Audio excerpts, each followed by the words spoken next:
So Oathbreaker is the new big thing, and I really love the idea. I've been trying to play Minsc and Boo in cEDH, and it just hasn't been able to get there. The higher life totals, the needing to win through combat damage, it has difficulty assembling infinite combos. It has trouble closing games. Like, it can do crazy bombastic stuff, but it just has trouble closing games. So this format seems a lot better.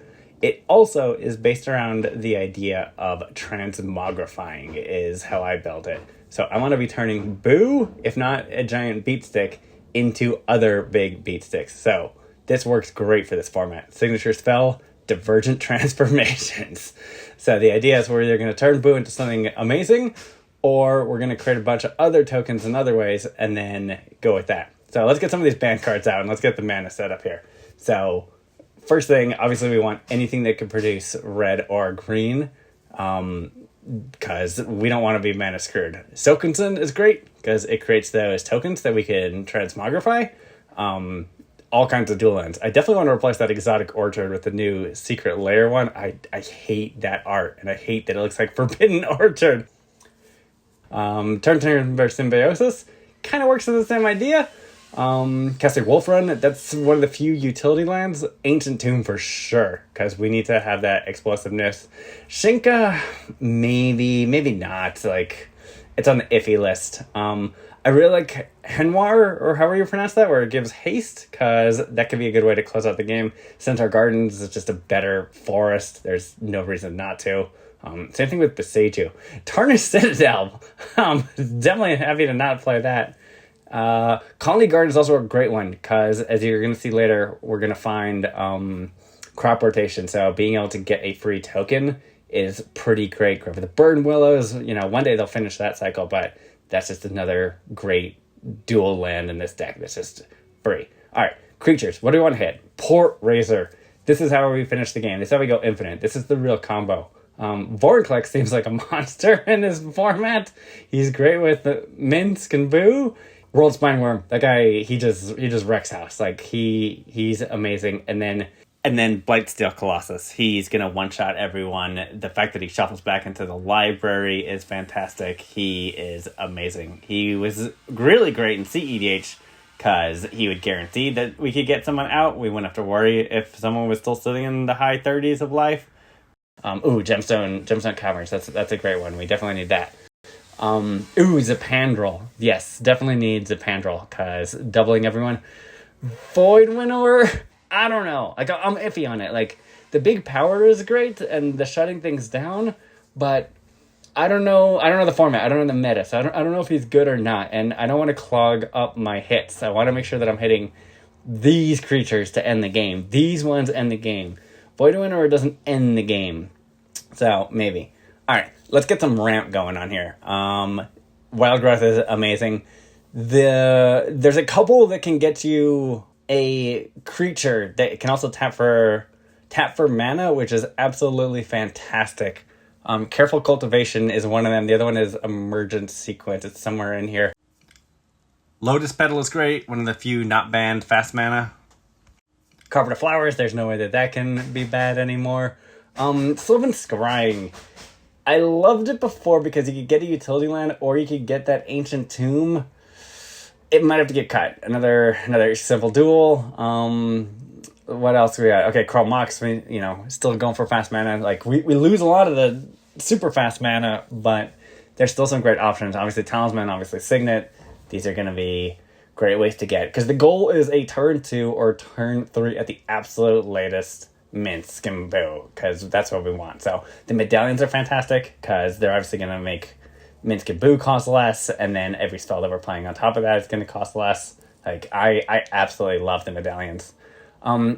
Burgeoning, I'm not so sure. I'm not so sure. I feel like in a weird way this format's going to be even faster if it's more combat centric. So that might be in the cut list. We'll hold on to the cut. But here we go. We got some great options here for some ramp. We got 1, 2, 3, 4, 5, 6, 7, 8, 9, 10, 11, 12, 13. There are those two that are absolutely fantastic in this deck because they create a ramp spell, like a creature token that can ramp, which you could then transmogrify into a giant creature. All right, let's find some other ways to get these big creatures into play. We had Firefly Squad. This guy is amazing because, once again, it's repeatable. Pattern of Rebirth seems pretty good. You know, with Minsc's ability, you can sack. Reality Scramble, that's just another way to double.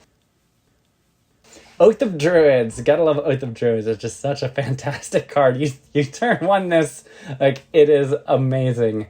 Defense of the Heart, maybe not. It's actually kind of slow. It's probably the worst of the bunch. You can pick what you get, but when you only have 5 cards you want to hit, I don't know. Same thing with Transmogrify. Like, it just might be too slow compared to everything else. Because Divergent Transformation is the one you really want to cast because it gets you 2.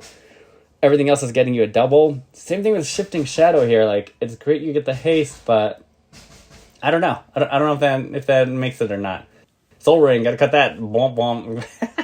It is nice to play in a format where Soul Ring and Crypt are banned because they really are busted cards and there's no need for them to be here. Selvala Stampede. I don't know about Selvala Stampede.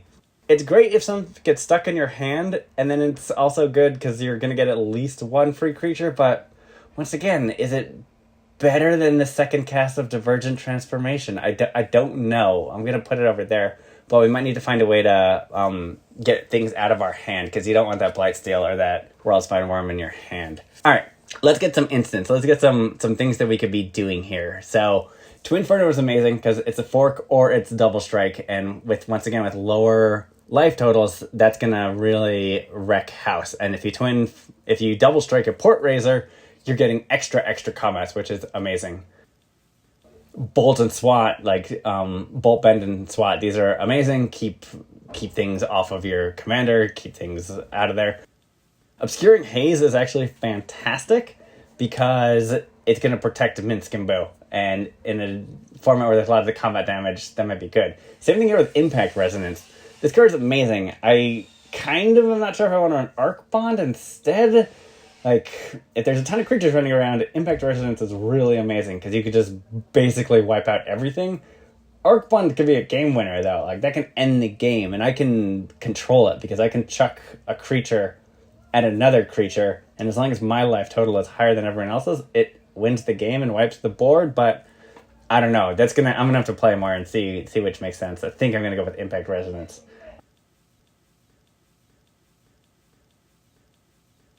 Isochron Scepter. It's amazing because if you're noticing, everything we're playing is a 1 or 2 mana cost instant. So tempting. Crop Rotation is great. It gets you the piece you need. It gets you those utility lands. Master's Rebuke. Fight and bite spells were a big part of this because you can use it to A, protect Minsc and Boo, or B, get rid of another key creature that's really hurting. I kind of like it, but once again, we're hurting for spots here. Creature tokens. In a world where Dockside dominated, Heat Shimmer and Cursed Mirror were absolutely fantastic. It's also a weird way to either double up a giant creature, like a Blightsteel, or a Port Razor, or it's a good way to just create a token, and then you can Divergent Transformation that. So Heat Shimmer and Twin Flame, probably. Cursed Mirror, maybe not. I don't know. I'm, once again, not sure the meta, because I'm not sure what we're up against, how much. Dodgy Jalopy, I absolutely love this card, because no one expects it. Like, have you ever even seen this card before? You put a bunch of counters on a creature equal to highest CMC, so with that Worldspine Worm and that Darksteel Colossus, that's pretty great, but once again, is it the best? Like, his best. Let me see what else we got in here. Tarnished Citadel. God, I'm happy to not have to buy more Tarnished Citadels, because it seems terrible in this format. Dealing yourself 3 when you have 40 life is great. Dealing yourself 3 when you have 20 sounds awful. Like, absolutely awful. What else we got here?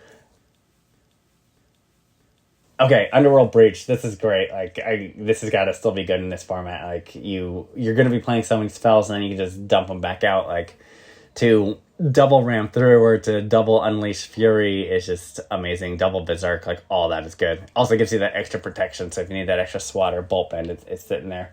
What else we got? There was also a little bit of stacks in the original build that I think we need to bring that back. Like, I still think that's good.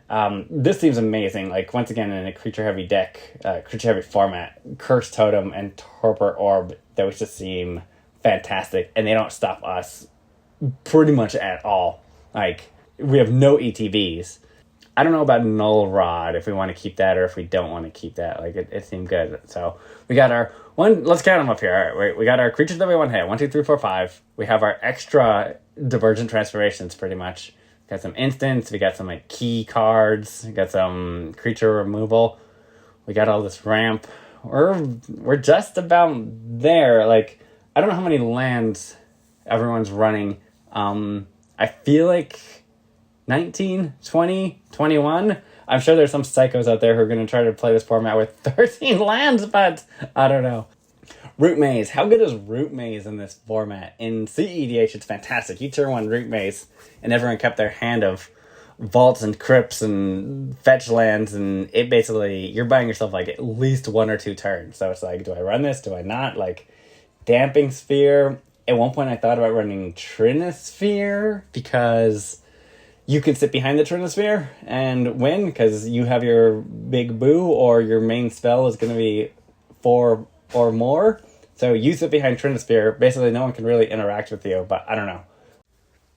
I'm just excited to try a new format. I think this is awesome, and I'm glad to see that it was recognized and an official format. I'm sure the deck will change, and I will update it based on what I see, but I'm excited to catch some games, so hopefully I can catch some live in person. I'm going to try my LGS and see who wants to play.